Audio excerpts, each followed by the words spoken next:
Oh, funny, funny. I've been binging The Undoing, which if you are not watching The Undoing, you better get on top of that. The show is fantastic. Nicole Kidman, kills it. Hugh Grant, stud. So good. Thriller. Unbelievable. It's like a faster paced Big Little Lies with less cast and more New York City, which is just always makes it that much more dramatic. So I'm binging that. We recently just started watching The Teacher with Kate Mara and like the kid from Almost Simon, you know, that cute boy. So he's in it. So it's basically about a teacher and student who end up having sexual relationships, which is highly illegal. Are there any shows that make you cry?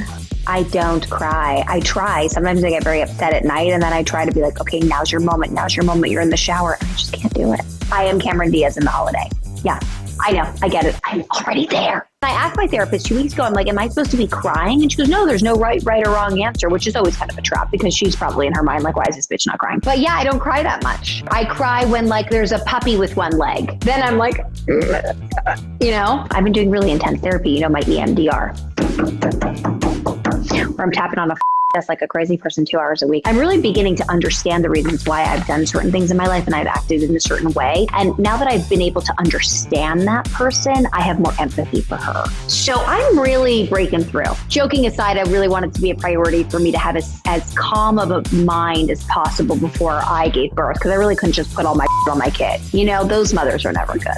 But like, if I'm crying over my own turmoil, I'm like, get in the game. I'm like Joan Crawford to myself. No wire hangers in this emotional turmoil. What else am I watching? Versailles was fun. That was sort of the show that was like painfully bad, but you couldn't turn away. Do you know what I mean? Jordan's kind of my meter on like, is this good? My favorite thing to ask him is she a good actress? Is she a good actress? Because I can never really tell because I'm just always like, these people are doing so much more than I could ever do in my whole life. So whatever. And I have to say, it's very important to make sure that you end up with somebody that you have the same vibe of temperature. Jordan and I are very much the same in terms of temperature, in terms of air conditioning, which is a huge bonus to a successful relationship. We're also really successful in what we want to watch. I mean, he's a little bit more adventurous. Like he wants to watch The Mandalorian and like he's like can watch every Disney movie and like, you know, Baby Yoda. And I'm like, is there a drug problem coming? Like, what the are we doing here? There is a brand new episode of Necessary Realness every Saturday. So make sure you what? Subscribe, okay? Did I say subscribe? Don't forget to do that, subscribe. And make sure you check out all of the other videos on the E! News YouTube channel because they are all fabulous.